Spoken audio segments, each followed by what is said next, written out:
क्या आपने नहीं देखा कि आपके रब ने हाथी वालों के साथ क्या किया? क्या अल्लाह ने उनकी चाल को नाकाम नहीं बना दिया? और अल्लाह ने उन पर परिंदों के झंड भेज दिए।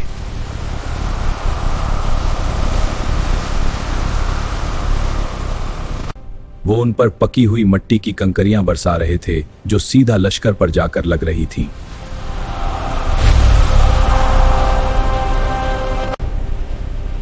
फिर अल्लाह ने उन्हें खाए हुए भूसे की तरह कर दिया।